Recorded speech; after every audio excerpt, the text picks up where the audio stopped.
The wind had teeth, and it was biting hard across the plains of Wyoming.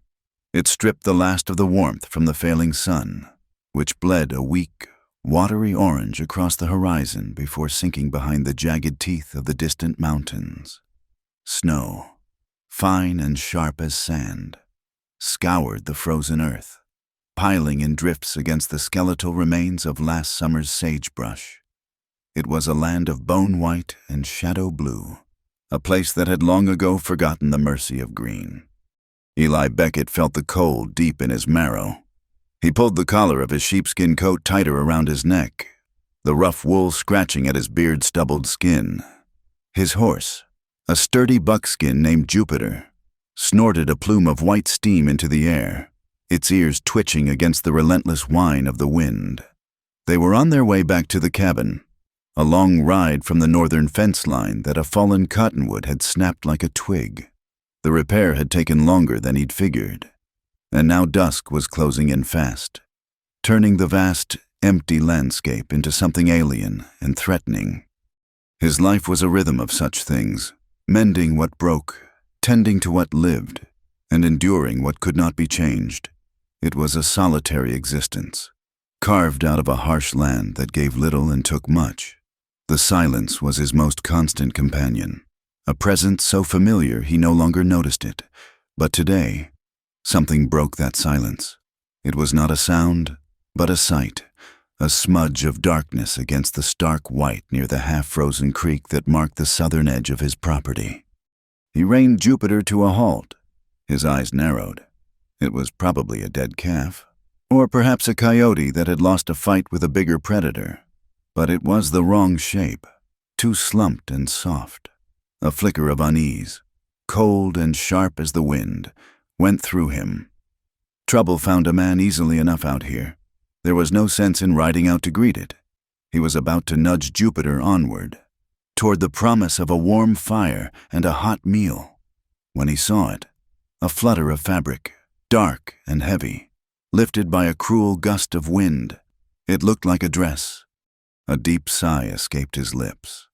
Turning to frost in the air, he turned Jupiter's head and urged the horse through the deepening snow toward the creek. The closer he got, the more certain he became. It was a person, a woman, face down in the snow, one arm flung out as if reaching for something that was not there. He dismounted, the crunch of his boots unnaturally loud in the immense quiet. He knelt, his knees sinking into the biting cold, and reached out a gloved hand to touch her shoulder. He expected the unyielding stiffness of death. Instead, the shoulder gave slightly beneath his touch. He rolled her over gently. Her face was a pale, bluish white, framed by strands of dark hair caked with snow and ice. Her lips were the color of a deep bruise. She was young, or had been young before hardship had carved its lines around her eyes and mouth. Her eyes were closed, the lashes frosted white. She wore a dress of dark, coarse wool, a garment far too heavy and cumbersome for anyone to be traveling in. Yet it was soaked through and frozen stiff in places. It was large on her, as if it belonged to someone else entirely. A faint, shallow breath escaped her blue lips, a ghost of a cloud in the frigi-acid air. She was alive, barely. Eli stood up, his mind racing. This was not his business. A woman out here alone, in this weather? She was running from something, or to something, and either way, it spelled a kind of trouble he had spent years avoiding. He had his own ghosts. He did not have room for anyone else's. He could ride on. He could leave her to the will of God and the elements.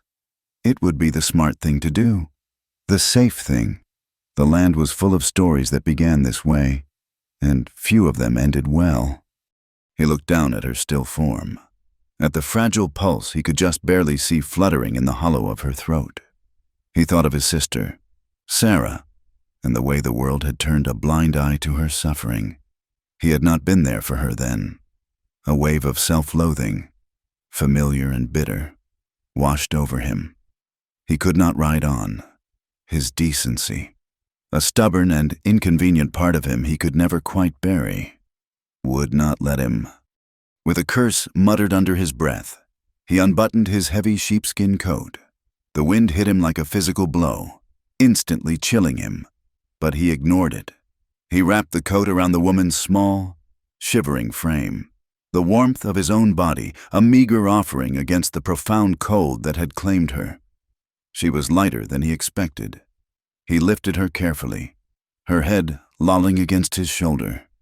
Her body was limp, but as he moved, a low moan escaped her, a sound of pure misery that seemed to be torn from the very depths of her.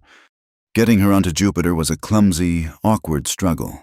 The horse shifted nervously, unused to a second rider, especially one so still and strange. Eli managed to heave her up, settling her in front of him, her back resting against his chest. She felt like a bag of cold bones. He pulled the reins tight, turned Jupiter back toward the distant, solitary light of his cabin, and kicked him into a slow, steady walk. Her head rested against his sternum, and with every step the horse took, he could feel the faint, terrifyingly fragile rhythm of her breathing. He did not know if he was saving her or just prolonging her dying. The cabin was small. Just 2 rooms built of sturdy pine logs he had cut and stripped himself. A stone fireplace dominated the main room, its hearth black with soot. A rough-hewn table with 2 chairs, a dry sink, and shelves holding a few tin plates and mugs made up one side. A bed, covered with a thick bearskin, occupied the other. It was a man's home, functional and sparse, filled with the scent of wood smoke, leather, and coffee. He carried her inside, kicking the door shut against the howling wind.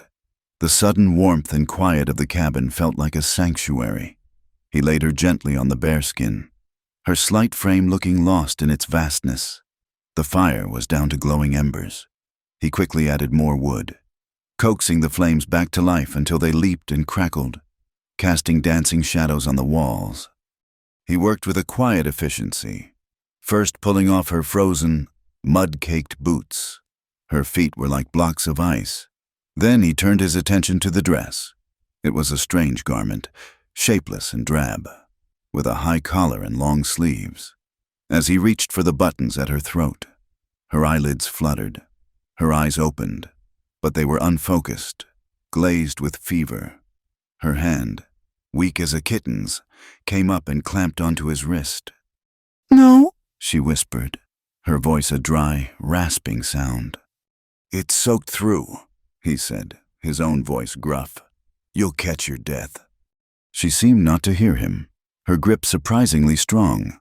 She was clutching the front of the dress with her other hand, a look of sheer terror in her fever-bright eyes. He saw then that it was not just a piece of clothing to her. It was armor. It was a shield. He did not understand it, but he could not ignore the desperate plea in her gaze. He relented, for now. He found a pair of his thickest wool blankets and wrapped her in them, right over the damp dress. He filled a kettle with water and set it on the hook over the fire, while it heated. He sat in the chair opposite the bed, watching her. She had drifted back into a restless, shivering sleep, her brow furrowed in pain. Who was she? What had happened to her to leave her in such a state? Terrified of a simple kindness? The questions hung in the warm air of the cabin, unanswered. He spent the night in the chair, adding logs to the fire, watching the rise and fall of her chest. Each breath she took felt like a small victory against the winter that waited just outside the door. For 3 days, she was lost in the fog of fever. She tossed and turned, muttering words he could not understand, her hands constantly clutching the fabric of her dress. Eli did what he could. He forced broth and warm water between her lips. He wiped her brow with cool, damp cloths. He spoke to her in a low, steady voice, telling her she was safe, though he was not entirely sure it was true. In her delirium, she would sometimes cry out, a sharp, frightened sound that made the hair on his arms stand up. On the 4th morning, the fever broke. He woke to find her watching him, her eyes clear for the first time. They were the color of a stormy sky, filled with a deep, consuming weariness and a stark, animal fear. She was propped up on one elbow, the blankets pooled around her waist. He rose slowly from his chair, so as not to startle her. "You're awake." She flinched, pulling the blankets up to her chin. She did not speak. "I'm Eli Beckett," he said, keeping his voice soft. "You're at my ranch. I found you by the creek." She just stared at him, her gaze darting around the small cabin, assessing every shadow, every exit. He ladled some broth into a mug and held it out to her. She hesitated for a long moment before taking it, her fingers trembling so badly that the liquid sloshed over the rim. She drank it slowly, never taking her eyes off him. "What's your name?" he asked when she was finished. She shook her head, her gaze dropping to the floor. "I have to call you something," he said, with a patience he did not know he possessed. The silence stretched on, broken only by the crackle of the fire. He thought she would not answer, but then, so faintly he almost missed it. She spoke. "Clara." The name was a whisper in the quiet room. She would not look at him when she said it. It was a name given reluctantly, a secret she had been forced to part with. As the days turned into a week, then 2, Clara slowly began to recover her strength. The bluish tint left her skin, replaced by a pale, translucent white. She ate the food he prepared, stew, bread, dried apples, without a word of complaint or thanks. She was a ghost in his home, silent and watchful. She moved with a skittish grace, always keeping a careful distance between them, ready to bolt at any sudden movement. She was especially wary of him, of his size, of the simple fact that he was a man. He learned to move more slowly, to announce his presence before entering a room. He gave her the bed and took to sleeping in a roll of blankets by the fire, a decision that seemed to ease some of the tension in her shoulders. He tried not to press her for answers. He knew what a cornered animal looked like, and Clara had that same desperate, haunted look in her eyes. So he let her be. He went about his daily chores, chopping wood until his back ached, tending his small herd of cattle, mending harnesses in the evenings by the firelight. And all the while, he was aware of her watching him. She would sit in the chair by the hearth, a mended wool blanket wrapped around her shoulders, and watch his hands as he worked the leather, his movements sure and steady. He could feel her gaze on him as he came in from the cold, his face red from the wind, stomping the snow from his boots. He wondered what she saw. A simple rancher, a man who knew more about the changing seasons and the temperament of livestock than he did about people. He was quiet by nature, made more so by years of solitude, but he was not a cruel man, and he hoped, for her sake, that she could see that. He was tough because the land demanded it, but he had never mistaken toughness for cruelty. He was oddly gentle with the animals, and he noticed her watching him one afternoon as he calmed a spooked calf, his voice low and soothing. One night, the fragile piece of their arrangement was shattered. He was jolted awake by a scream. It was not a loud sound, but it was raw, torn from a place of absolute terror. He was on his feet in an instant, his heart pounding. The fire had burned down to embers, and the cabin was filled with deep shadows. He saw her then, not in the bed, but huddled in the far corner of the room, as far from the door and window as she could get. She had her knees drawn up to her chest, her arms wrapped around them. She was rocking back and forth, her body racked with silent, shuddering sobs. "Clara," he said softly, taking a step toward her. She flinched violently, her head snapping up.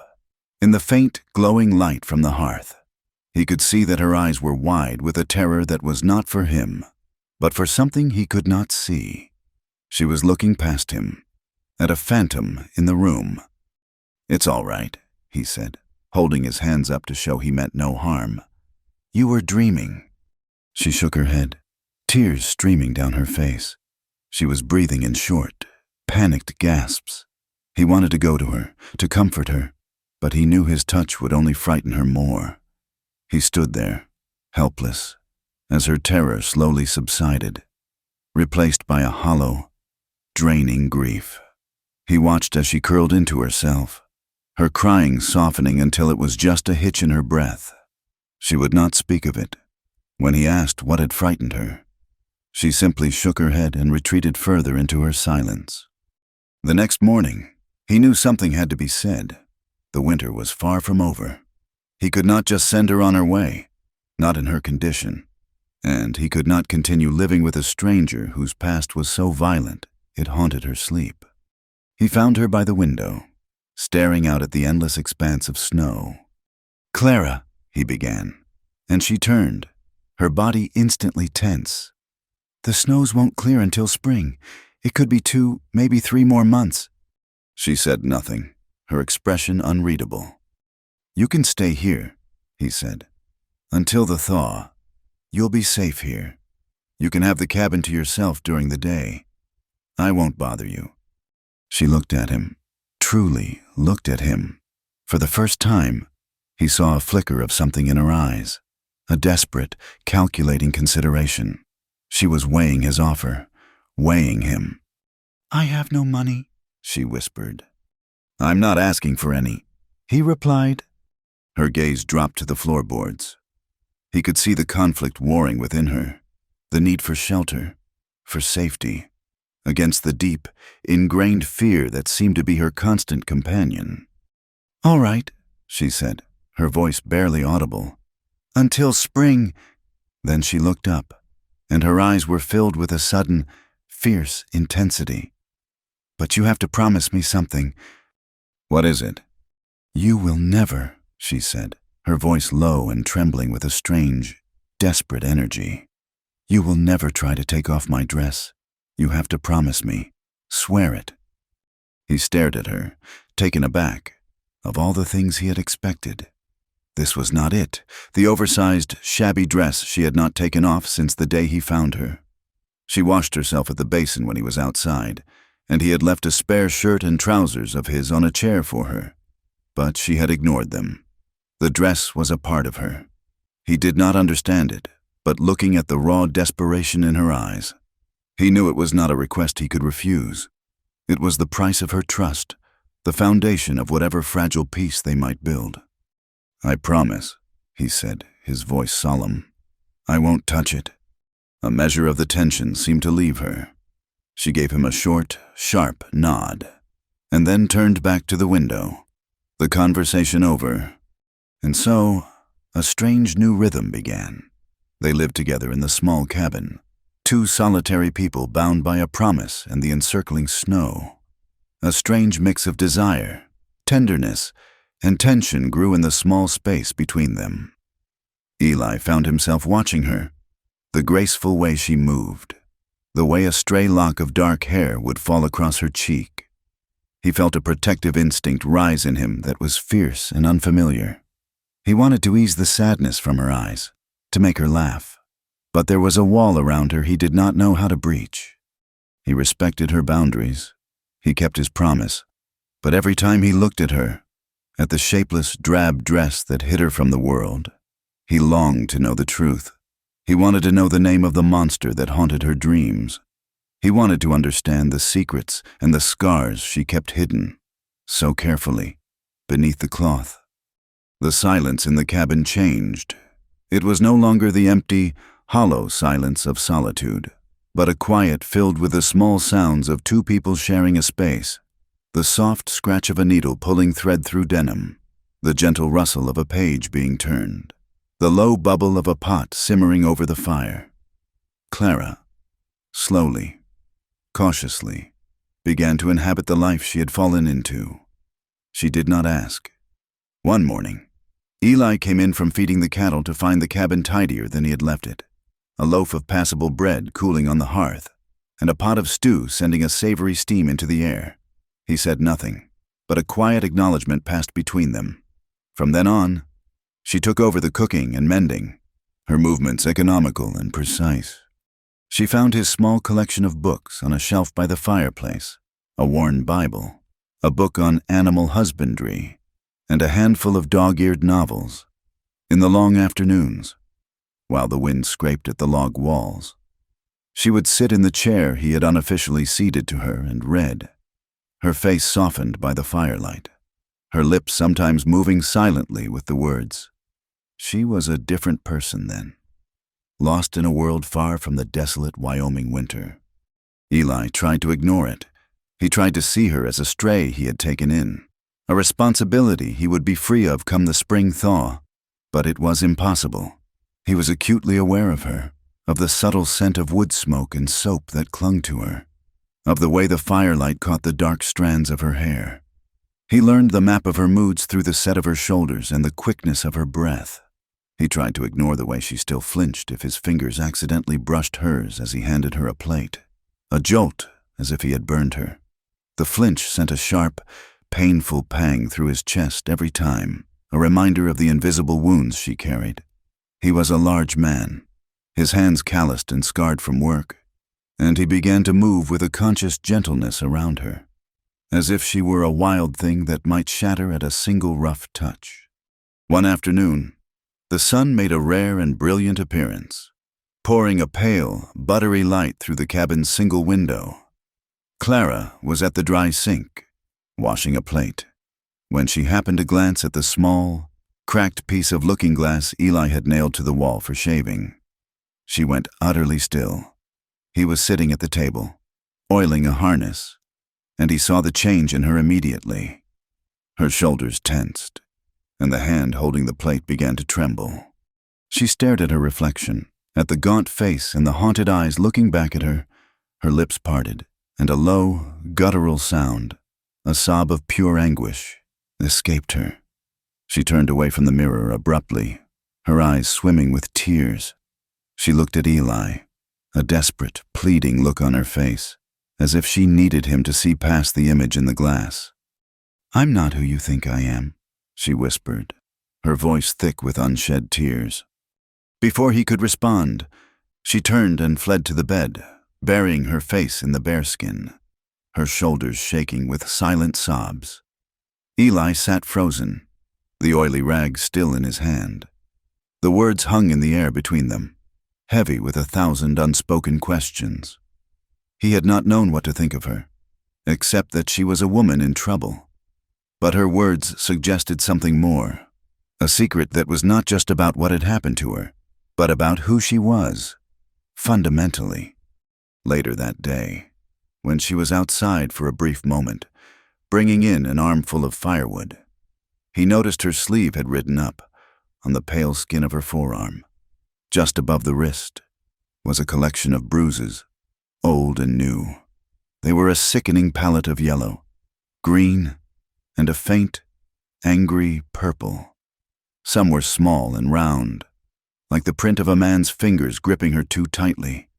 He felt a cold, hard knot of rage form in his stomach. He had suspected abuse. Of course, a woman did not end up half dead in a snowdrift for no reason, but seeing the proof of it on her skin made it real and personal. Was it a husband? A father? He let the sleeve fall back into place as he heard her footsteps approaching, his heart hammering against his ribs. He would not ask. He had promised her space, but the knowledge settled in him, a dark and heavy stone. Her past was a locked room, but sometimes the door would creak open, and for a fleeting moment, she would be back inside it. She remembered sunlight, not the weak, wintry kind, but the warm, golden light of a late summer afternoon, filtering through the stained glass windows of her father's church.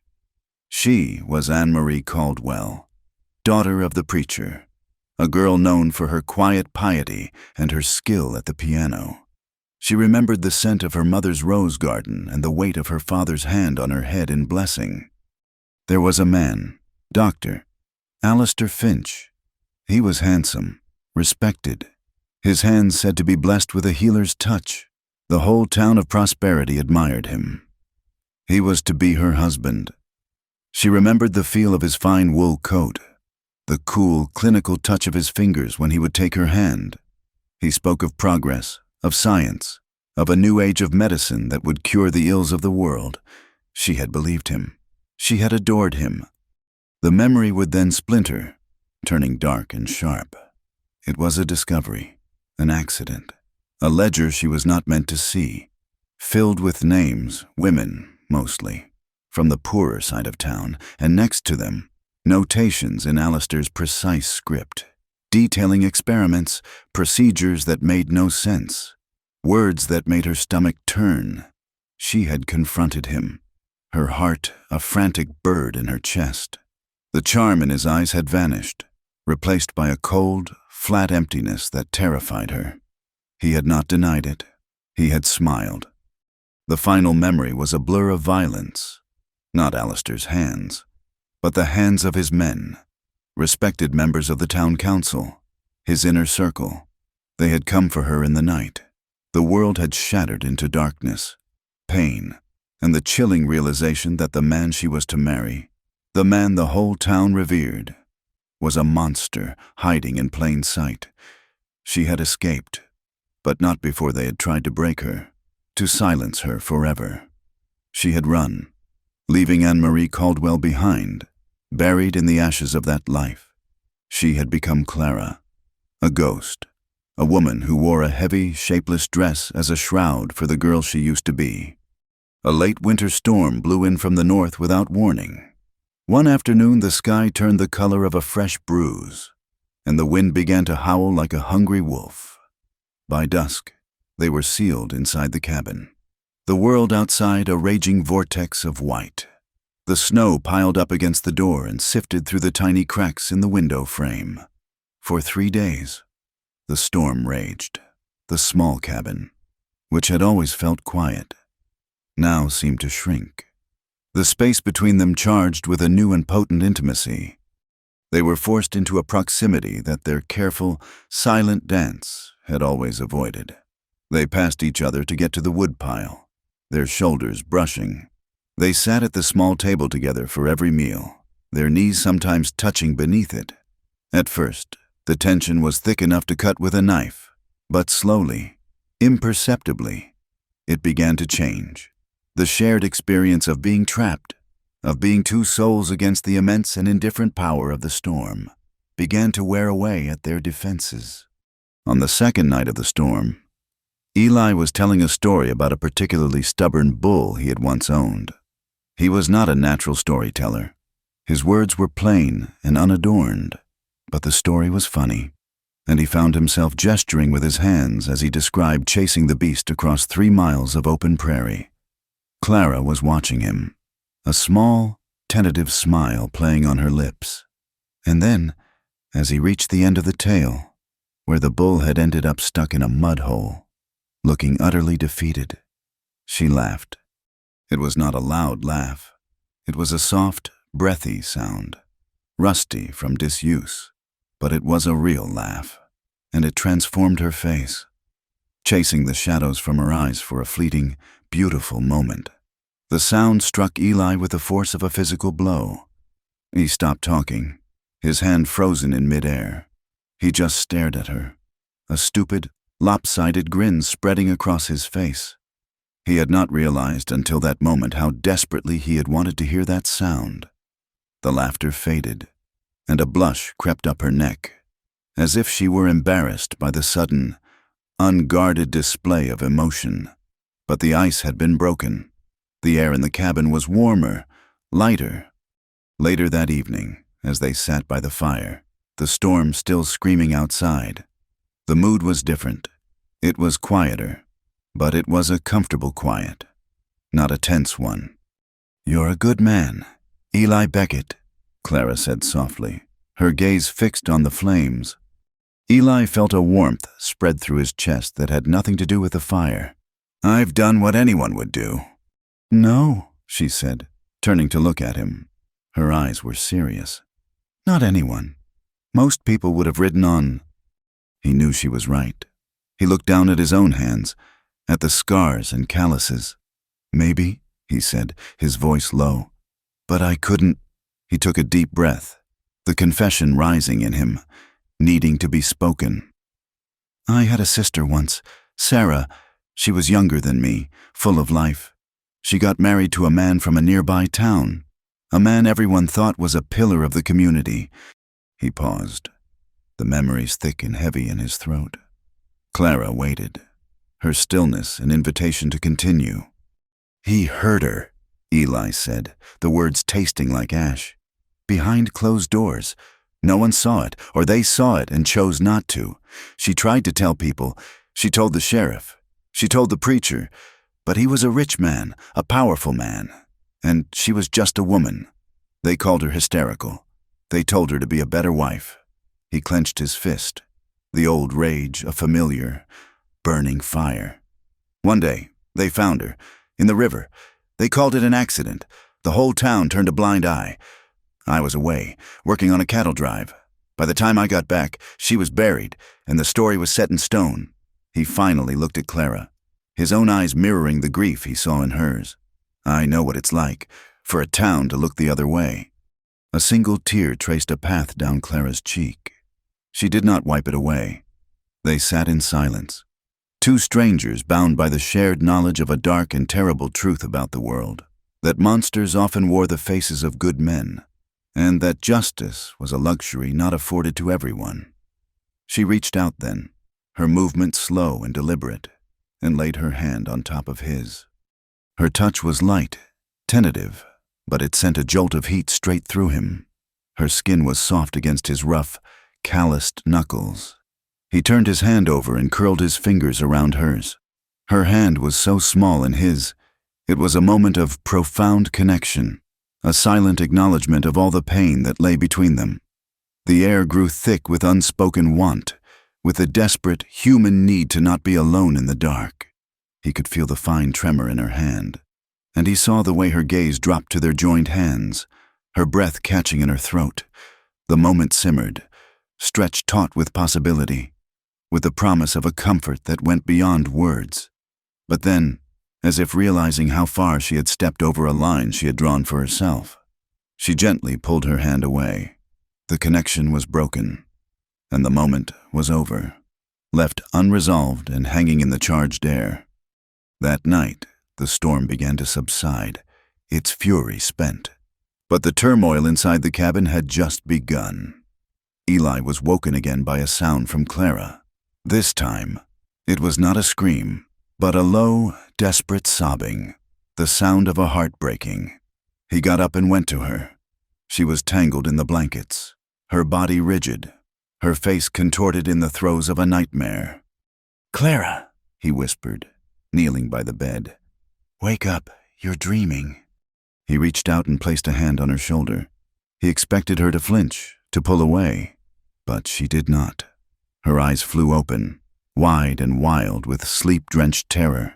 But when she saw him, the fear receded, replaced by a raw, naked vulnerability that clutched at his heart. The tears continued to stream from her eyes. He did not know what else to do. He sat on the edge of the bed and gathered her into his arms, pulling her against his chest. She was trembling violently. He held her, rocking her gently, murmuring soft, meaningless words of comfort, the way he had once comforted his sister after a nightmare. This time, she did not push him away. Instead, she collapsed against him, her body surrendering to a grief so profound it seemed to have no end. She buried her face in his shirt, her sobs muffled against his chest. He just held her, feeling the fragile bird of her heart beating against his ribs. After a long while, the sobs subsided, leaving her limp and exhausted in his arms. He thought she had fallen asleep. He started to lay her back down on the pillow, but her hand shot out and clutched his arm, her grip desperate and surprisingly strong. Her eyes were open, lucid and pleading in the dim light. "Don't leave," she whispered, her voice a raw, broken plea. "Please, don't leave me." He looked down into her tear-streaked face, and he knew that something fundamental had shifted between them. He settled back against the headboard, pulling the bearskin up over both of them. She curled against his side, her head resting on his shoulder. He did not move. He sat there all night, a silent guardian in the dark, listening to the sound of her breathing as it finally deepened into a peaceful, dreamless sleep. The fragile peace born in the heart of the storm did not last. The thaw that came to Clara was not of the body, but of the soul, and like the melting of a great snowpack, it left the ground beneath it saturated and unstable. In the days that followed, She was quieter than ever, but it was a different kind of quiet. A heavy, watchful stillness had replaced the skittish fear. She had allowed him into the outer perimeter of her defenses, and now she seemed to be waiting, bracing for the inevitable consequence. The consequence came in the form of a fever. It started subtly, with a slight tremor in her hands and a dullness in her eyes. By midday, she was shivering uncontrollably, even huddled by the roaring fire. Eli felt her forehead and cursed under his breath. Her skin was dry and hot as a skillet. The exposure she had suffered, the weeks of malnutrition and stress, had finally caught up to her. He helped her to the bed, and she went without protest, her body already weak and pliant. He spent the rest of the day and into the night tending to her, a grim fear coiling in his gut. He had brought her back from the edge once. He was not sure he could do it again. He forced water between her cracked lips and wiped her brow with cloth soaked in snow-melted water. She drifted in and out of a restless, fevered sleep, muttering broken phrases that made no sense, her hands clenching and unclenching in the heavy wool of her dress. The dress. It was damp with her sweat, clinging to her hot skin. He knew, with a sinking certainty, that he needed to get it off her. The heavy, sweat-soaked wool was trapping the heat in, cooking her from the inside out. He hesitated, his promise to her a tangible weight in the room, but as the night wore on, her breathing grew more shallow, her shivers more violent. He could not let a promise, however solemnly given, be the thing that killed her. Decency had made him bring her here. Now, that same decency demanded he break his word to save her life. He steeled himself. She was too weak to fight him, her body limp with the raging fever. He leaned over her, his large frame casting a shadow. His fingers, clumsy and thick, fumbled with the small, cloth-covered buttons at her throat. He worked his way down, his heart pounding a slow, heavy rhythm against his ribs. He pulled the fabric away from her chest and shoulders, exposing her sweat-sheened skin. He reached behind her to untie the laces at her back, his touch as gentle as he could manage. He began to ease the heavy garment down her arms. It was then that her eyes fluttered open. They were not clear. They were clouded with delirium. But in their depths, a spark of pure, undiluted terror ignited. She tried to lift a hand to stop him, but she had no strength. Her resistance was nothing more than a pathetic twitch of her fingers. "Please!" The word was a ghost of a sound, a dry, rasping plea torn from her throat. "Please, don't take it off!" Her voice, though barely a whisper, was so filled with terror that it stopped him cold. He froze, his hands on the fabric at her waist. He looked down at her face, at the tears that now welled in her fever-bright eyes. He was a man of his word. He had given his promise, but as his gaze traveled down, he saw something else. A dark, wet stain was spreading across the drab wool of the dress, just below her shoulder blade. It was the dark, unmistakable color of blood. The sight broke his hesitation. This was not about modesty or a strange quirk. There was a wound, an injury she had been hiding, with a renewed sense of urgency. His jaw tight, he kept going. He pulled the dress down over her hips, ignoring her weak, whimpering protest. He worked the garment down her legs and pulled it free. He tossed the strange, heavy dress aside and turned back to her, a damp cloth in his hand, ready to cool her skin, to find the source of the bleeding. And then he froze. For a long moment, he could not breathe. He could not think. He could only stare. The sight before him hit him like a fist to the gut, knocking the air from his lungs and the strength from his limbs. His hands, which had been so gentle, now hovered uselessly in the air above her. Her back was a brutal tapestry of healed and healing flesh. It was a roadmap of cruelty, a story written in pain, a series of long, thin scars, some faded to a silvery white, others still an angry red. Crisscrossed her skin from her shoulders to the small of her back, the unmistakable mark of a whip.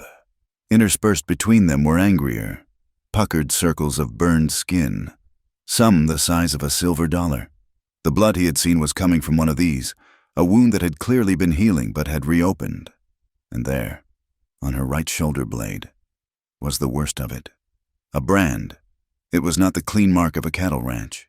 It was a crude, hateful symbol, a jagged letter H inside a circle, seared into her skin. A hot, murderous rage, unlike anything he had ever known, surged through him.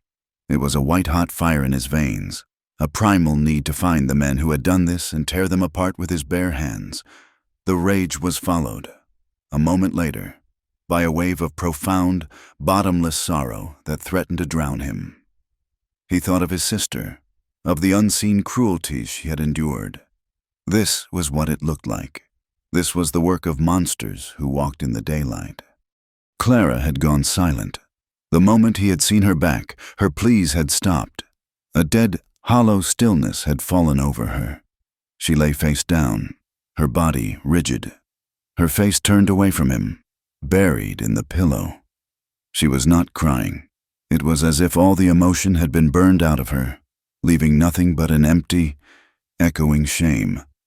He stood there for what felt like an eternity, the crackle of the fire, the only sound in the suddenly suffocating cabin. He finally moved, his actions stiff and mechanical. He gently cleaned the weeping wound on her back and applied a salve from his small medicine tin. He covered her with the softest wool blanket he owned. He did not speak. There were no words for what he had seen. He spent the rest of the night sitting in the chair, watching her. The image of her scars burned into the back of his eyes. The fever raged, but as dawn approached, it finally began to recede. When the first pale light of morning filtered through the window, she was asleep, her breathing deep and even for the first time in days. She woke late in the afternoon. He was sitting at the table, cleaning a rifle, the rhythmic, metallic scrape of the cleaning rod the only sound. He heard the rustle of the blanket and looked up. She was sitting up in bed, the blanket clutched to her chest. Her eyes were clear, the fever gone, but they were filled with a bleak, desolate emptiness. He put the rifle down. "How are you feeling?" His voice was hoarse. She did not answer. She just stared at him, her face a pale, expressionless mask. The silence stretched, taut and heavy. "Clara," he said, his voice softer, "who did this to you?" She flinched, a barely perceptible tightening of her shoulders. She looked away, toward the fire. He thought she would retreat into her silence again, that the door she had opened just a crack would be slammed shut and locked forever. But then she began to speak, her voice flat and devoid of emotion, as if she were recounting a story that had happened to someone else. "His name is Alistair Finch," she said, the name falling like a stone into the quiet room. "He is a doctor, or that is what he calls himself." She took a shaky breath. "My fiancé." Eli felt the muscles in his jaw clench so hard they ached. "He runs a place. He calls it a hospital, a private place. For women. Women the world has forgotten. The poor, the desperate, the ones no one will miss. He and his friends, they are important men in the town. They believe they are advancing science, they perform experiments, they test new procedures, new medicines, on the women." Her voice was a monotone, but her hands, hidden beneath the blanket, were twisting the fabric into knots. "They are butchers. I found out. I found his ledgers. I saw the names, the notes. I saw what he was doing." She finally turned to look at him, and her eyes were not empty anymore. They were filled with a chilling, soul-deep horror. "I confronted him. I told him I would expose him." He smiled. "He told me no one would believe me. He said I was hysterical, that I was ill. He said he would have to treat me." The story came out in broken pieces, each word a shard of glass. He had not hurt her himself. He had let his men do it. They had taken her to the hospital. They had locked her away. They had tried to break her spirit, to destroy her mind, to silence her with their brutality. The brand was a mark for the difficult ones, the ones who fought back, an H for hysteric. "There was a fire," she whispered, her gaze becoming distant, her eyes seeing not the cabin, but a memory of smoke and flames. "One of the women, she did it. She chose to die that way rather than let them touch her again. In the chaos, I escaped. Others were not so lucky." She closed her eyes, and a single tear escaped, tracing a path through the grime on her cheek. "I still see their faces in my dreams. I hear them screaming." Eli listened, stunned into absolute silence. The sheer, calculated evil of it was beyond his comprehension. It was a darkness so profound it seemed impossible it could exist in the world. He got up from the table and walked over to the bed. He knelt so that he was at her eye level. "Clara," he said, his voice thick with an emotion he could not name. "You are safe here. I swear to you, no one will ever hurt you again." She looked at him, and for a moment he thought he saw a flicker of hope, but then it was gone, extinguished by a lifetime of pain. A bitter, mirthless smile touched her lips. "You cannot protect me," she said, her voice hollow. "No one can. He will not stop looking for me. I am the only one who can prove what he is. He will hunt me until the day I die." The next morning, he woke to an unnerving silence. The fire had burned low. The cabin was cold. He looked toward the bed. It was empty, the blanket folded neatly. Her strange, heavy dress was gone. A cold dread washed over him. He rushed to the door and threw it open. The world was gray and wet, a freezing rain falling from a sky the color of lead, turning the snow to a miserable, ankle-deep slush. There, leading away from the cabin, was a single set of footprints, already blurring in the relentless rain. She was gone. He did not hesitate. He saddled Jupiter with frantic, clumsy hands, his heart a cold, hard knot in his chest. He pulled on his coat and hat and set out, following the tracks. She was on foot in this weather, with a fever barely broken and a body that was a monument to suffering. She would not last an hour. The thought of finding her again as he had the first time, a frozen form in the snow, was a spur that drove him onward.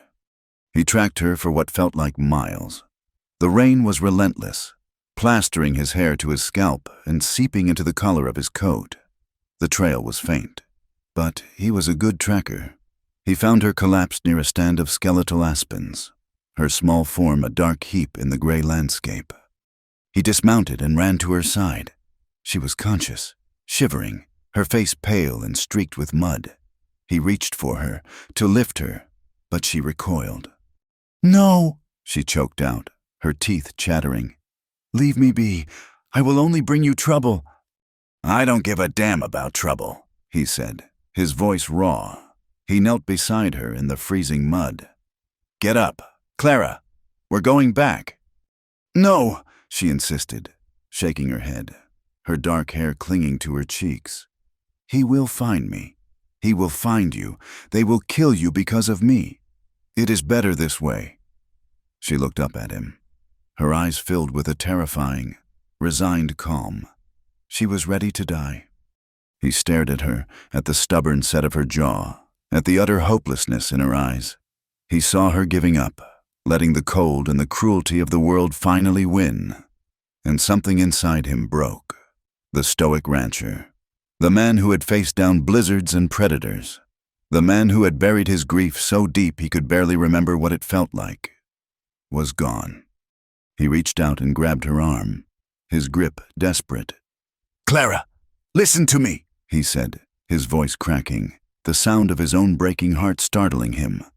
He knelt there in the mud and the freezing rain, and he begged her, "Don't you do this!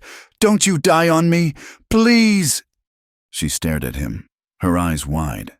She saw not a savior, not a protector, but a man laid bare, his own pain and fear exposed for her to see. She saw the tears welling in his eyes, mingling with the rain on his face. In that moment, he was not saving her. He was asking her to save him. A long, shuddering sob escaped her. It was the sound of the last wall around her heart finally crumbling to dust. She nodded, a small, almost imperceptible movement, but it was enough. He gathered her into his arms, her cold, wet body a fragile weight against his chest, and carried her back to the horse, back toward the distant promise of a warm, bright fire. Returning to the cabin was different. The freezing rain had washed the world clean, and inside the small, warm space, it felt as though the storm had washed away the barriers between them as well. He had not saved her. She had allowed herself to be saved. In that distinction, everything had changed. He helped her out of her wet things, and this time, there was no protest.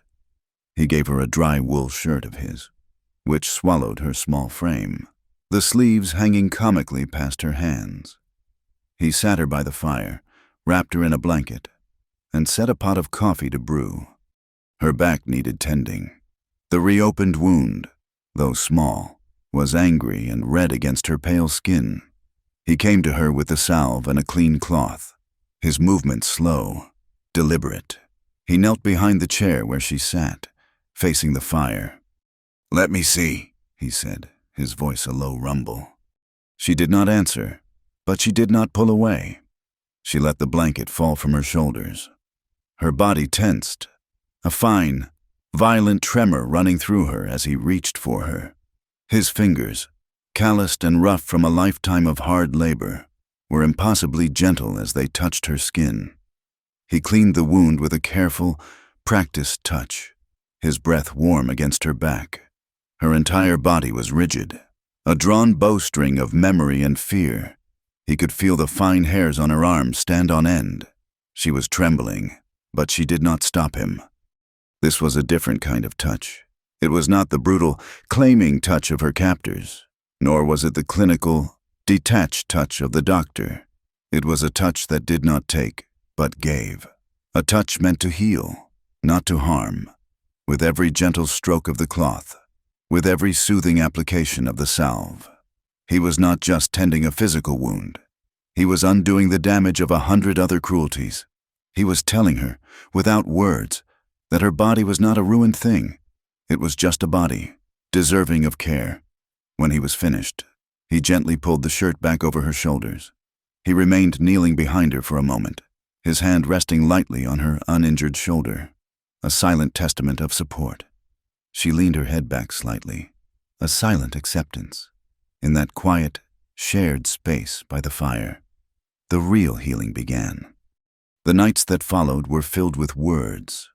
The dam of their silence had broken, and now their stories trickled, then flowed, into the warm, fire-lit space between them. They talked long after the embers had burned low, their voices low and soft in the vast, sleeping quiet of the wilderness.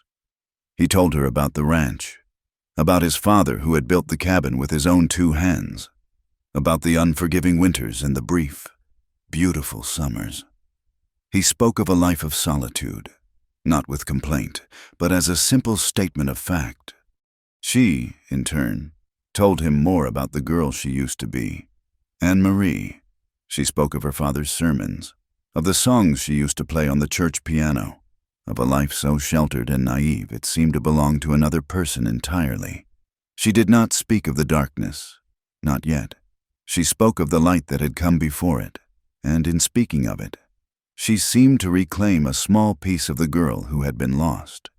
One night, as they sat across from each other, the fire casting dancing shadows on their faces, she asked him the question that had been hovering in her mind. "Why are you still here, Eli? Alone?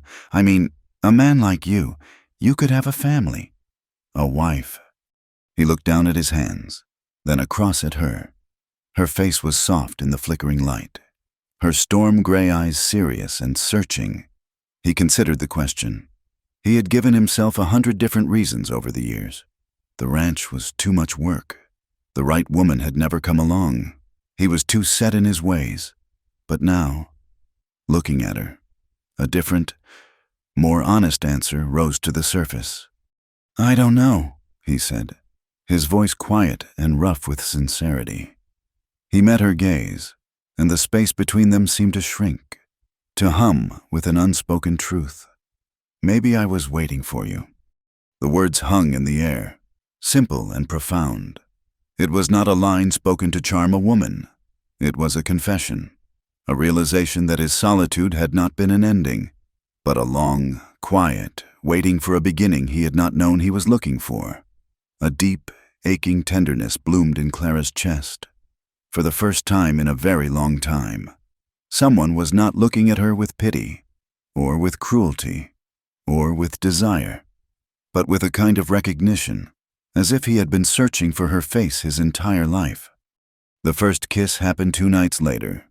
It was not a grand, passionate affair. It was as quiet and as natural as the falling of snow. They were cleaning up after their meager supper, their hands brushing as they both reached for the same tin plate. The contact, once a source of flinching and fear, now sent a different kind of jolt through them. They both froze. Eli looked at her, at the way the lamplight softened the lines of her face, at the nervous way she bit her lower lip. He lifted a hand and gently, tentatively, tucked a stray strand of hair behind her ear. His fingers lingered for a moment on her cheek. She did not pull away. Instead, she leaned into his touch, her eyes fluttering closed. He leaned down and pressed his lips to hers. The kiss was soft, chaste, a question asked without words. Her lips were hesitant at first, then they softened, answering his question with a quiet yes. He pulled back slightly, his forehead resting against hers, his thumb stroking her cheek. Then she kissed him back. The softness was still there, but beneath it was a current of a deeper, more desperate need, a lifetime of loneliness, of fear, of unspoken grief, poured into the kiss. His arms went around her, pulling her close, and her hands came up to clutch at his shirt, holding on as if he were the only solid thing in a world that had always been made of shifting sand. It was a kiss of desperation, but also of discovery. They were 2 broken, solitary people who had found in each other a solace they had long ago stopped believing existed. He lifted her into his arms and carried her to the bearskin rug in front of the fire. He laid her down gently, his eyes never leaving hers. He undressed her slowly, reverently. This time, as he eased the shirt from her shoulders, he paused to press a soft kiss to the ugly, jagged brand on her shoulder blade. She gasped, a small, broken sound. No one had ever touched her scars with anything but disgust or clinical detachment. His kiss was an act of acceptance, an acknowledgement of her pain that somehow began to erase its power. They made love beneath the heavy furs, with the firelight dancing over their skin. It was a slow, gentle, and profoundly real coming together. It was not about passion or lust. It was about connection, about healing. It was a quiet, desperate affirmation of life in a place that had been shadowed by death for far too long. For Eli, it was the end of a long and lonely winter of the soul.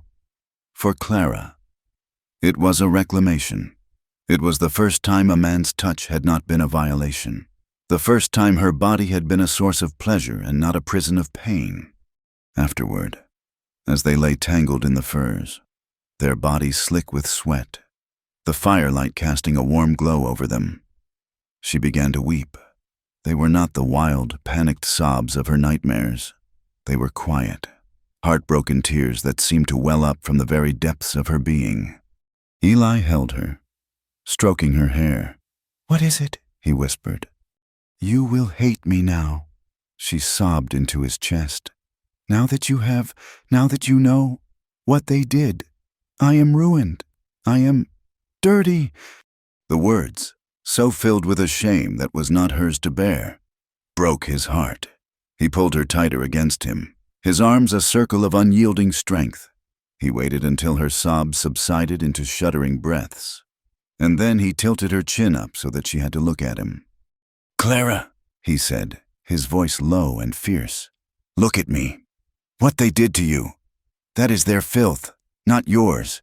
It does not touch you, not the real you." He pressed a kiss to her tear-soaked forehead. "There is nothing but goodness in you. Do you hear me?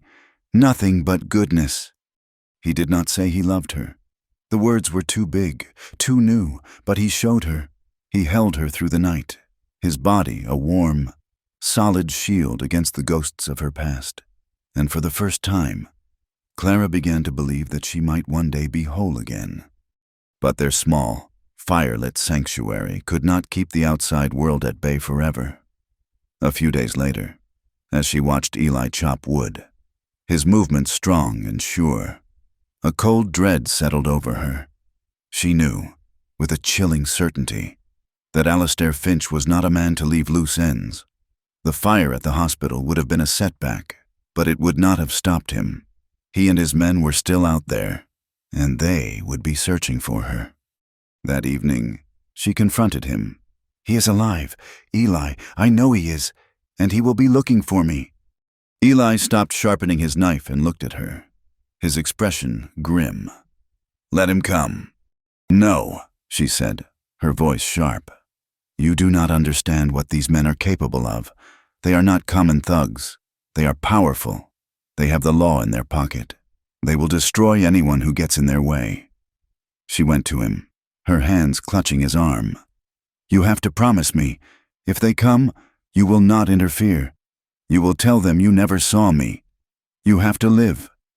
Eli, please, promise me." He looked down at her, at the desperate plea in her eyes. He saw her love for him and her fear for his safety.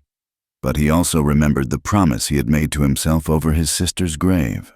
He would never again stand by and do nothing. He could not make her the promise she asked for. So he lied. "All right, Clara," he said, his voice soft. "I promise." 2 days later, he told her he was riding out to check on his herd, that he would be gone for the day. Instead, he pointed Jupiter's head toward the small, dusty town of Redemption, a good half-day's ride away. It was the nearest collection of buildings that could call itself a town, and if anyone was looking for her, that is where the talk would start. Redemption was a bleak collection of false-fronted buildings huddled along a muddy main street. He tied Jupiter outside the saloon and went inside. The place smelled of stale beer, sweat, and sawdust. He ordered a whiskey and took a seat at a table in the corner, nursing the drink, just listening. He heard talk of cattle prices, of a broken axle on the stagecoach, of a poker game gone wrong. Then he heard it. 2 grimy-looking trappers at the bar were talking in low voices. "A hefty bounty," one of them was saying. "Just for information. Doctor out of Prosperity is looking for his wife. Says she's gone hysterical. Took off into the wilderness. He is offering $500 for the man who brings her back." "$500? The other one whistled. "For a woman? What did she do?" "Ran off. I told you, dangerous. He says, not in her right mind." Eli's blood ran cold. Hysterical. Dangerous. He had twisted the story, painted her as a madwoman, a fugitive from his loving care. He had put a price on her head. Eli finished his whiskey in one swallow, the cheap liquor burning a trail down his throat. He left the saloon and walked through the muddy street to the other end of town, to the small, wind-swept cemetery. He found the grave easily. It was a simple wooden cross, weathered by the sun and snow. The name carved into it was faint, but still legible. Sarah Beckett. He took off his hat and stood before it, the wind whipping his hair around his face. This was where his helplessness had been buried. This was the place that had taught him the terrible cost of inaction. He did not know how long he stood there, but when he finally turned to leave, he saw that Clara was there. She was standing a few feet behind him, Jupiter's reins in her hand. She had followed him. Her face was pale, her eyes filled with a sad understanding. She walked to his side and looked down at the grave. "This is her?" she asked softly. He nodded, unable to speak. Clara reached out and touched the weathered wood of the cross, her fingers tracing the letters of his sister's name. A deep, shuddering sob escaped her, a sound of shared grief, of a pain she understood all too well. She cried with him then, not for him, but with him. They stood there for a long time, 2 survivors, their separate griefs merging into a single, shared sorrow. The ride back to the cabin was quiet, but it was a quiet of grim resolve. They both knew that hiding was no longer an option. The past was coming for them, on horseback, with a bounty in its pocket. The next day, the preparations began. The cabin was no longer a sanctuary. It was a fortress to be defended. Eli brought out his father's old Colt pistol. It was heavy and cold in Clara's hands. He taught her how to load it, how to aim, how to control her breathing before squeezing the trigger. At first, her hands trembled, the memory of violence making her recoil from the weapon. But Eli was patient. "This is not their tool, Clara," he said, his voice steady. "This is yours. It is not for cruelty. It is for survival. There is a difference." Slowly, her trembling stopped. Her aim steadied. The fear in her eyes was replaced by a cold, hard determination. He taught her to ride Jupiter not just at a walk, but at a gallop. He taught her how to read the tracks in the snow, how to use the terrain for cover, how to survive in the wild land that had almost claimed her. He was not just teaching her how to fight. He was giving her back the strength and the confidence that had been stolen from her. One evening, as the sun was setting, painting the snow-covered plains in hues of orange and purple, they stood outside the cabin, the cold air sharp in their lungs. She had become proficient with the pistol, her shots hitting the tin can he had set on a fence post with increasing regularity. She held the still-smoking pistol in her hand, her expression calm and focused. The oversized, drab dress was gone, burned in the fire. She now wore a pair of his trousers and a shirt, the practical clothes of a survivor, not a victim.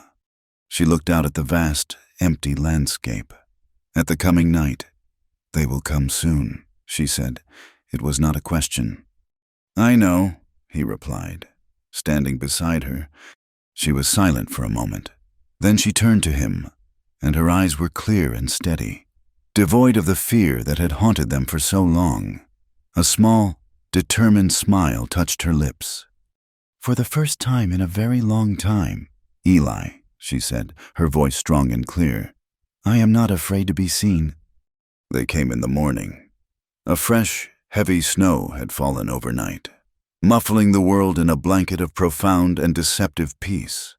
The sky was a high, pale gray, and the air was so cold and still that every sound was magnified. The drip of melting snow from the cabin eaves, the soft sigh of a bough shedding its load. Eli was outside, splitting logs for the fire, the rhythmic thud of his axe the only percussion in the silent world. Clara was inside, kneading bread, the familiar motion a soothing balm to her soul. She was watching him through the window, a small, soft smile on her face. When she saw them, 3 riders, emerging from the line of snow-laden pines at the edge of the clearing. They were dark figures against the stark white, moving at a slow, deliberate pace, their horses kicking up puffs of fresh powder. A cold, familiar dread, a poison she had almost forgotten the taste of, seeped into her veins. She dropped the dough, her hands white with flour. "Eli!" she called, her voice sharp, devoid of panic but laced with an urgent, chilling calm. He stopped, his axe buried in a half-split log. He turned, followed her gaze, and his whole body went rigid. He pulled the axe free and walked slowly, deliberately, back to the cabin, his eyes never leaving the approaching riders. He stepped inside, closing the door firmly behind him. The small cabin was suddenly a tinderbox of tension. "Get the pistol, Clara," he said, his voice low and steady. He walked to the wall where his rifle was mounted and took it down. "Stay away from the window." She did as he said, her movements fluid and practiced. The heavy Colt felt balanced and familiar in her hand now. The fear was there, a cold knot in her stomach, but it was a different kind of fear. It was not the panicked terror of a cornered animal, but the sharp, focused fear of a soldier before a battle. The riders stopped about 30 yards from the cabin. The man in the middle dismounted, his movements graceful and assured. Even at this distance, Clara recognized him. Dr. Alistair Finch. He was dressed in a fine, black wool coat with a fur collar, looking utterly out of place and completely in command. The men on either side of him remained on their horses, their hands resting on the pommels of their saddles. They were big men, their faces hard and impassive. One of them, a man with a thick, brutish neck and a cruel twist to his lips, made her breath catch. It was him, the one who had held the branding iron. "Hello, the cabin," Finch called out, his voice smooth and cultured, carrying easily in the still air. It was the voice that had once charmed a town, the voice that had whispered promises to her, the voice that had condemned her to hell. Eli stepped outside, his rifle held loosely in one hand, pointed at the ground. He stood on the small porch, a solid, immovable object. "That's far enough," he said, his voice a low growl that was a stark contrast to Finch's polished tones. Finch smiled, a handsome, reassuring smile that did not reach his cold, dead eyes. "My good man, there seems to be a misunderstanding. I am Dr. Alistair Finch. I am looking for my wife, a woman named Anne-Marie. She is very ill. I am afraid, not in her right mind. We have tracked her here." "There is no one here by that name," Eli said, his voice flat. "You have the wrong place. Best you move on." "Oh, I do not think so," Finch said, his smile tightening slightly. "She is a troubled woman, prone to fits of hysteria, to delusions. She can be quite dangerous. In fact, for her own safety, and for yours, I must insist you let me see her." He took a step forward. Eli raised the rifle until it was level with Finch's chest. "You take one more step, and I will put a hole in you." The two men on horseback shifted, their hands moving from their saddles to the guns at their hips. Finch held up a placating hand, his gaze still locked on Eli. "There is no need for this unpleasantness. I am her husband. I have a right. The law is on my side. I simply want to take my poor, sick wife home so that she can be cared for." The cabin door opened. Clara stepped out onto the porch to stand beside Eli. She was not wearing the heavy, shapeless dress of her captivity, but the practical trousers and shirt of her new life. Her dark hair, which she had recently cut to shoulder length with Eli's knife, was unbound and blowing softly in the slight breeze. Her face was pale, but her expression was serene. She held the Colt pistol in her right hand, its muzzle also pointing at the ground. She looked directly at Alistair Finch, and for the first time since she had met him, she felt no fear, only a cold, clarifying rage. Finch's smile faltered. He stared at her, his eyes widening in surprise. This was not the broken, terrified creature he had last seen in the smoke and chaos of the fire. This was a stranger, a woman he did not recognize.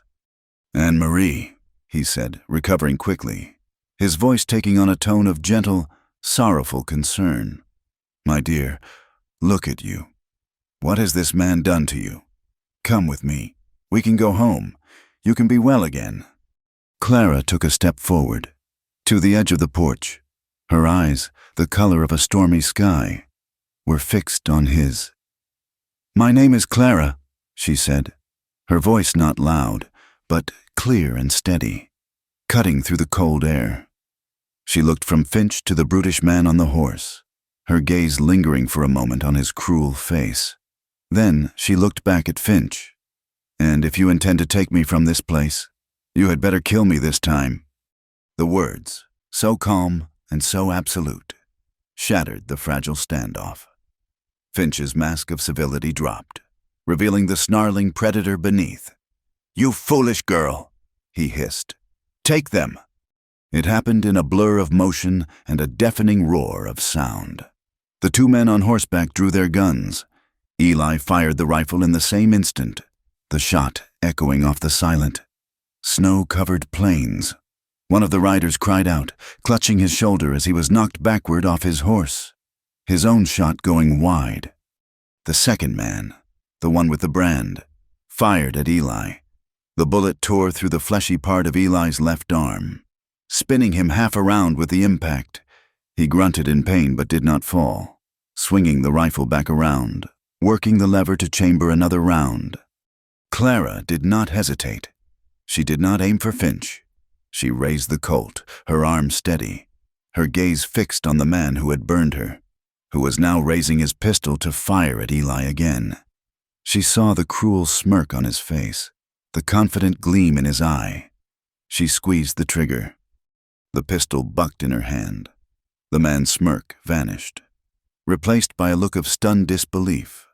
A small, dark hole appeared in the center of his chest. He stared down at it, as if trying to comprehend what had just happened. He dropped his pistol in the snow. He clutched at his own blood, a dark flower blooming on his white shirt. He swayed in the saddle for a moment, then pitched forward, landing with a soft, final thud in the snow. The third man, the one Eli had shot in the shoulder, was struggling to his feet, his face a mask of pain and rage. He raised his pistol, aiming for Clara. Eli fired the rifle again. The man was thrown backward, his body hitting the snow and lying still. It had taken less than 10 seconds. The world, which had been a chaotic explosion of sound and violence, was suddenly, shockingly silent. The only sounds were the panicked snorting of the horses and the soft hiss of the falling snow. Alistair Finch had not moved. He had not drawn a weapon. He stood frozen, his handsome face pale with shock, staring at the two bodies lying in the blood-stained snow. His men, his brutish instruments of power, were dead. He looked from them to Clara, who still stood on the porch, the smoking pistol in her hand. The look in her eyes was not one of triumph, but of cold, hard judgment.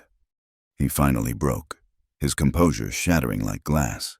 He turned and scrambled back to his horse, his fine boots slipping in the snow. He hauled himself into the saddle, his movements clumsy with panic, and spurred the animal into a frantic gallop, back toward the safety of the pines. He was fleeing. "Clara, no!" Eli cried out, clutching his bleeding arm. But she was already moving. She did not look back. She ran to Jupiter, who stood, reins trailing, near the woodpile. She swung herself onto his back with a practiced grace Eli had taught her, and without a saddle, without a second thought. She kicked the horse into a run, chasing the dark figure of the doctor as he disappeared into the trees. The chase was a desperate, primal thing. She rode low over Jupiter's neck, the wind whipping at her face, the cold air burning her lungs. The forest floor was a treacherous carpet of deep snow. But she urged the horse on. Her focus narrowed to the single, fleeing figure ahead of her. She could feel the horse's powerful muscles working beneath her, could hear the thunder of his hooves on the frozen ground. She was no longer a victim. She was the huntress. She caught up to him at the edge of a frozen stream. He had tried to force his horse across, but the animal had shied at the slick, dark ice, and now stood trembling, its sides heaving. Finch had dismounted and was trying to pull the horse by the reins, his face a mask of desperate animal fear. He looked up and saw her, and a look of utter defeat washed over him. She reined Jupiter to a halt, the horse snorting clouds of steam into the frigid air. She sat there, looking down at him, the pistol still in her hand. He was no longer the powerful, respected doctor. He was just a man, pathetic and terrified, standing in the snow. "Please," he whimpered, holding up his hands. "Anne-Marie, please, do not do this. It was not me. It was them. They were animals. I could not control them." The lies were so reflexive, so pathetic. She almost laughed. She slid off Jupiter's back, landing softly in the snow. She walked toward him, the pistol held loosely at her side. "You controlled them," she said, her voice flat and cold. "They were your tools, just like your knives, just like your needles." "I can give you anything," he pleaded, his voice cracking. "Money, a new life, anything you want. Just let me go. No one has to know what happened here." She stopped a few feet from him. She looked at his face, at the handsome features that had hidden such a monstrous soul. She thought of the women in his ledger. She thought of the screams she heard in her dreams. She thought of the ugly, hateful brand on her own skin. She raised the pistol, aiming it at his heart. He squeezed his eyes shut, his body trembling. "Please," he whispered. She looked at him, at this cowering, wretched thing, and she felt nothing, not hatred, not rage, just a vast, empty coldness. To pull the trigger would be to put a rabid dog out of its misery. It would be justice. But as her finger tightened on the trigger, she hesitated. She saw the faces of the men she had just killed. She saw their blood on the pure white snow. Was this what she had become? A killer? Was this his final, ultimate victory? To turn her into a monster just like him? Her arm began to tremble. The cold resolve that had carried her through the fight, through the chase, began to crumble, replaced by a wave of nausea and self-loathing. She lowered the gun. A flicker of triumph, of cunning, flashed in Finch's eyes. He saw her hesitation not as mercy, but as weakness. He lunged. He moved with a shocking, desperate speed. His hand reaching for the pistol, she stumbled backward, surprised by the sudden attack, but she was not fast enough. His fingers closed around her wrist. A shot rang out, deafeningly loud in the enclosed space of the trees. Alistair Finch froze. A look of profound surprise crossed his face, the same look his man had worn just moments before. He looked down. A dark stain was spreading across the front of his fine wool coat. He looked up at Clara, his mouth opening as if to speak, but only a gurgle of blood came out. He crumpled to his knees, then fell forward into the snow at her feet, his face landing inches from the frozen stream. Clara stood, paralyzed, her wrist still in the dead man's grasp. She looked up. Eli was leaning against a tree at the edge of the clearing, his rifle still smoking, his face pale and slick with sweat, his left arm dark with blood. He had followed her. He had saved her. The strength went out of her legs. The pistol slipped from her numb fingers. She collapsed into the snow, shaking with a violence that seemed to come from the very center of the earth. The adrenaline, the rage, the cold resolve. It all drained away, leaving her hollowed out, filled with a grief so immense it was a physical weight. She pulled her wrist free from Finch's dead hand and curled into a ball, her body racked with deep, gut-wrenching sobs. She cried for the woman she had been, for the women who had died, for the men she had killed. She cried because she had wanted to pull that trigger, and she cried because she had not. She looked at the 3 dead men, at the blood seeping into the perfect snow, and she felt the ugliness of it seep into her own soul. Eli limped to her side and knelt, his wounded arm hanging uselessly. He reached out with his good hand and pulled her into his arms. "I did not want to become them."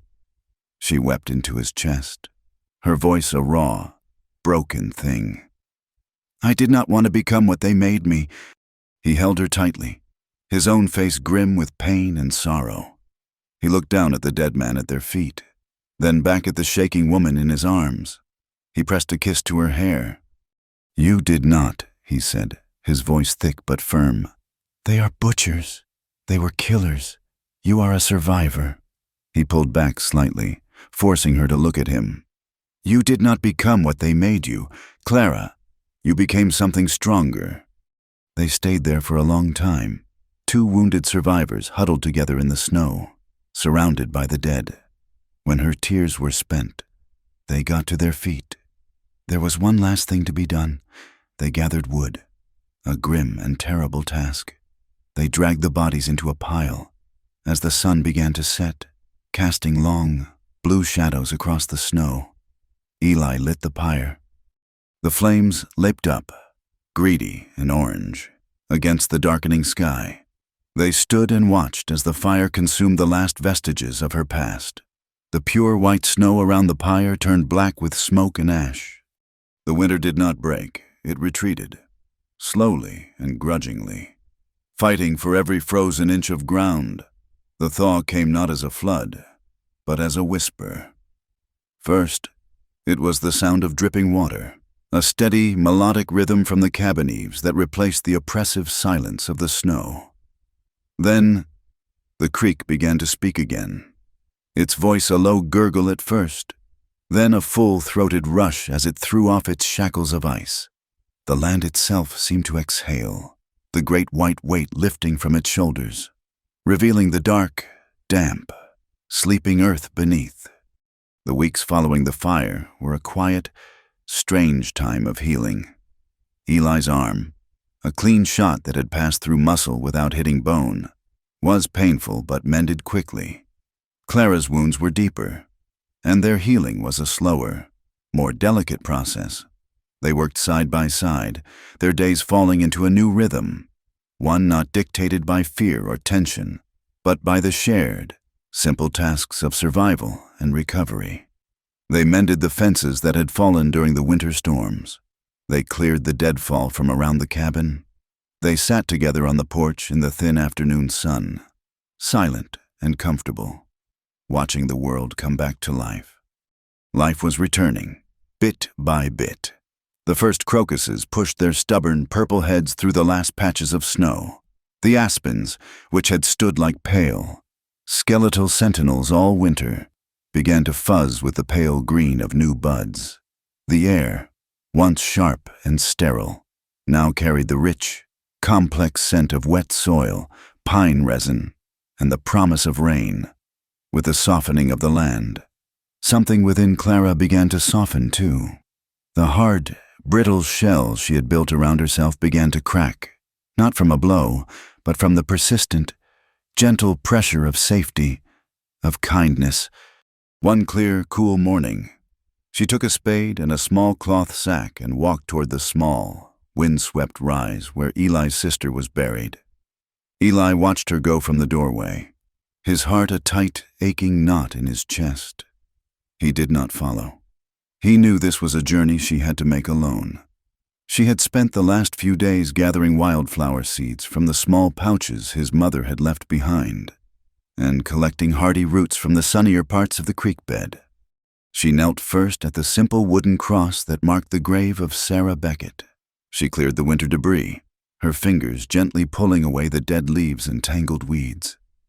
She spoke to the woman she had never known, her voice a low, soft murmur on the breeze. She told Sarah about her brother, about his quiet strength, about the goodness in him that the world had not managed to extinguish. She planted columbine and wild lupine around the base of the cross. It was a debt of gratitude, a recognition of a shared pain. Then she moved a few yards away, to the disturbed earth where the other men lay in their unmarked graves. She stood there for a long time, the spade heavy in her hand. The wind whispered through the pines, a lonely, mournful sound. She thought of the man with the cruel mouth, the one whose life she had taken. She felt no remorse for the act itself. It had been him or Eli, but the taking of a life, any life, had left a cold, heavy place inside her. She had done what she had to do to survive, but she would not let the hatred that had fueled the act take root in the soil of her soul. With a deep sigh, she dug into the earth. She planted a single cluster of Indian paintbrush, its fiery red a stark and startling slash of color against the brown earth. It was not an act of forgiveness. She could never forgive what he had done. It was an act of release, an acknowledgement that his evil was now a part of the earth, to be reclaimed by the dirt and the rain and the roots of wild things. It was for her, not for him, a way to stop carrying the weight of his memory. She was burying her hatred alongside his bones. When she was finished, she stood, wiped the dirt from her hands onto her trousers, and walked back to the cabin, her shoulders a little lighter, her step a little freer. As the trails became passable, the outside world began to intrude. They needed supplies, so, one morning, they rode into Redemption together. The town felt different now.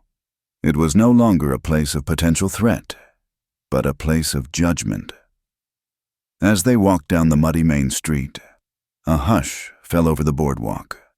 Doors that had been open were suddenly closed.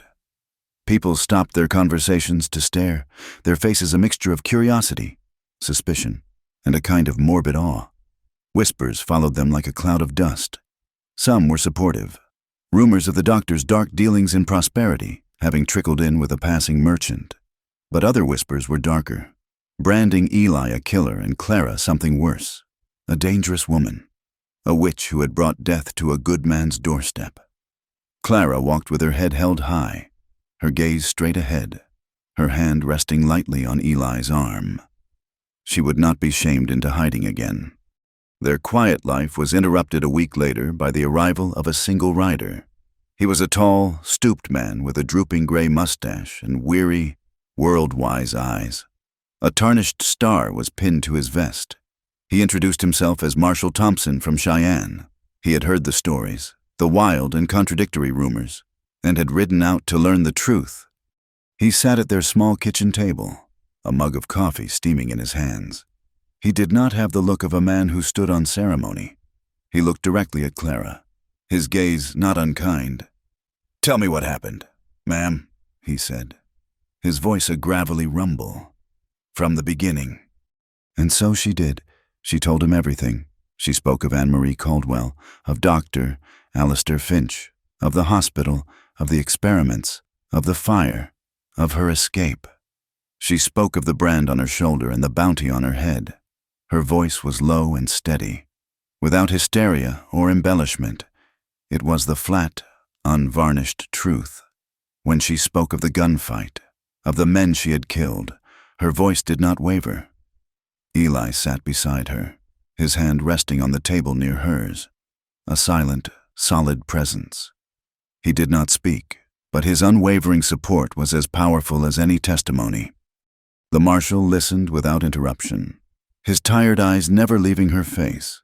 When she was finished, a deep silence fell over the cabin, broken only by the ticking of the old mantel clock.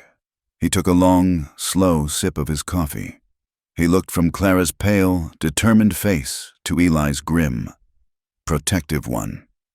He looked at the healing wound on Eli's arm. He sighed, a long, weary sound. The sigh of a man who had seen too much of the darkness that men carry inside them. He set the mug down on the table with a soft clink. He looked at Clara, and a flicker of something like respect, like sympathy, softened the hard lines of his face. "Good riddance," he said. And that was it. Justice, not of the courtroom, but of the frontier. Quietly done, buried in the snows of a Wyoming winter. Acknowledged with a nod from a tired old man who knew that some evils were best dealt with by the people they had wronged. He finished his coffee, thanked them, and rode away. The matter officially closed. The spring deepened into summer. The days grew long and warm, the fields turning a vibrant green, humming with the sound of insects and birds. The cattle grew fat in the high pastures. The flowers Clara had planted on the hillside bloomed in a riot of color. The physical scars on her back began to fade, the angry red softening to a pale, silvery pink. They were still there, a permanent part of the landscape of her body, but they no longer burned with the memory of their creation. They were just scars, a testament to a battle she had fought and won. One evening, they sat together on the porch, watching the sun dip below the horizon, painting the sky in fiery strokes of orange and gold. A comfortable, easy silence stretched between them, the kind that only exists between two people who know each other's souls. Eli reached over and took her hand, his fingers lacing through hers. He looked at her, at the woman who had walked out of a nightmare and into his life. She was wearing his trousers and a soft cotton shirt she had mended. She had not worn a dress since the day he had burned the wretched, heavy garment she had arrived in. "You know," he said softly, his thumb stroking the back of her hand, "you do not have to wear the dress anymore." He meant the invisible one, the one made of fear and shame that she had worn for so long. He meant she was free. A slow, beautiful smile spread across her face, reaching her eyes and making them shine. It was a smile of pure, unadulterated peace. She looked down at their joined hands, then back up at him. "I know," she said, her voice filled with a soft, new confidence. She had been to town the week before, alone, and had traded several of Eli's best pelts for fabric and thread. She had been sewing in the evenings, a secret project he had not asked about. "But today, I want to—" The next morning, she came out of the cabin wearing it. It was a simple dress of pale blue calico, with a modest neckline and long sleeves. It was not a shroud or a shield. It was just a dress. She had made it herself, her stitches small and even. In it, she was not Anne-Marie, the preacher's daughter, nor was she Clara, the fugitive. She was just a woman, standing in the morning sun, her hair tied back with a simple ribbon. She was choosing to be soft, choosing to be beautiful, not for a man, not for the world, but for herself. It was the bravest thing he had ever seen. He held out his hand to her, and she took it. They walked together, away from the cabin, across the fields that were now green and full of life. They walked past the graves on the hillside, now covered in flowers. The land that had once been a place of brutal survival, a hostile wilderness, now felt like a sanctuary. It was their home. They stopped at the top of a small rise. The entire valley spread out below them, bathed in the golden light of the setting sun. The air was warm and smelled of sweetgrass and pine. Clara leaned against Eli's side, his arm wrapping around her, holding her close. She was no longer running. She was standing her ground. She was home. She looked out at the vast, beautiful, wild land, and she felt a sense of peace settle over her, a peace so profound it felt like coming home to a part of herself she thought had died forever. She took a deep breath, filling her lungs with the clean, fresh air of her new life. "I think," she whispered, her voice so soft he could barely hear it over the evening song of the crickets. "I am ready to live now." He turned and kissed her temple, his lips gentle against her skin. He looked out at the darkening land, at the first stars beginning to appear in the velvet sky. He held her tighter, the warmth of her solid and real against him. "Then let's live, Clara," he said, his voice thick with a future he had never dared to dream of. "Together." Thank you for joining us around the fire for this story. We encourage you to comment with where you are listening from to connect with fellow travelers. Please subscribe to the Wild West Campfire channel and feel free to share your thoughts with us in English.